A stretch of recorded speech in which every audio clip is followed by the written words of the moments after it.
નિમિત્તે મેરામણભાઈ ભાટુનું સાલ ઉડાડી તેમજ છબી આપી અને સન્માનિત કરશે.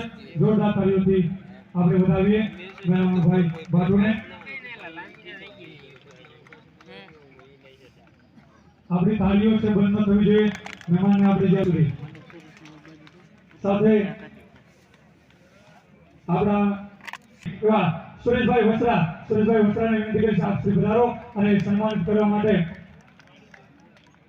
વિરાભાઈ બેલાને વિનંતી કરીશ. આપણા 1,51,000 ના દાતા શ્રી સુરેશભાઈ વસ્ત્રા એમનું સ્વાગત અને સન્માન કરશે. જોરદાર તાળીઓ થઈ જાય સુરેશભાઈ વસ્ત્રા માટે. ચાલો ડાળી તેમજ કૃષ્ણ પરમાત્મા એમની છબીથી સન્માનિત કરવા જઈ રહ્યા છે સુરેશભાઈ વસ્ત્રાને. જોરદાર તાળીઓ થઈ જાય. સાથે એવી જ વિશેષ હાજરી એવા